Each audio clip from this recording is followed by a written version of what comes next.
18 mars 1871. Extrait du journal d'Edmond de Goncourt. Ce matin, la porteuse de pain annonce qu'on se bat à Montmartre. Je sors et ne rencontre qu'une indifférence singulière pour ce qui se passe là-bas. La population parisienne en a tant vu depuis 6 mois que rien ne semble plus l'émouvoir. J'arrive à la gare d'Orléans où est déposé le corps du fils Hugo. Le vieux Hugo reçoit dans le cabinet du chef de gare. Il me dit « Vous avez été frappé, moi aussi. Mais moi, ce n'est pas ordinaire.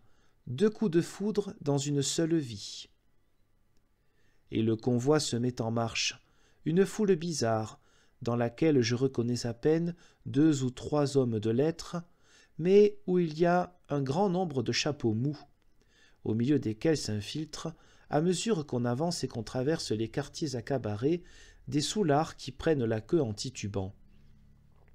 La tête blanche de Hugo, dans un capuchon, domine, derrière le cercueil, ce monde mêlé, semblable à une tête de moine batailleur du temps de la Ligue. Tout autour de moi, on parle de provocation, on plaisante tiers. Et Burti m'agace horriblement avec son ricanement et son incompréhension de la terrible révolution qui se prépare autour de nous. Je suis très triste et plein des plus douloureux pressentiments. Les gardes nationaux, armés, parmi lesquels le convoi s'ouvre un chemin, présentent les armes à Hugo et nous arrivons au cimetière. La bière ne peut entrer dans le caveau. Vacquerie profite de cet incident pour prononcer un long discours dans lequel il nous apprend que le jeune Hugo est un martyr, qu'il est mort à la peine de fonder la République. Cela au moment même où Busquet achève de me conter dans l'oreille qu'il est tout simplement défunt de volupté conjugale et de gras fondu matériel. Cette oraison est pour Vacquerie l'occasion de proclamer la République démocratique et sociale.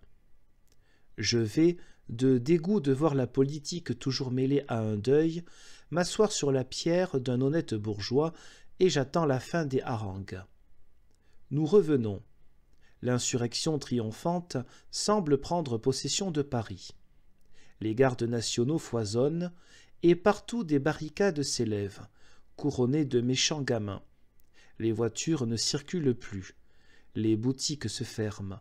La curiosité me mène à l'hôtel de ville où, sur la place, au milieu de rares groupes, des orateurs parlent de mettre à mort les traîtres. Au loin, sur les quais, dans un brouillard de poussière, des charges inoffensives de municipaux, pendant que des gardes nationaux chargent leurs fusils rue de Rivoli, et que des voyous donnent l'assaut, avec des cris, des huées, des pierres aux casernes derrière l'hôtel de ville.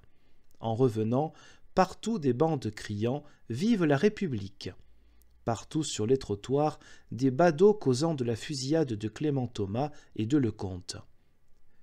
Je dîne aux frères Provençaux dans l'assourdissement des cris patriotiques, et je suis tout étonné, en sortant du restaurant, de me cogner à la queue du théâtre du Palais-Royal.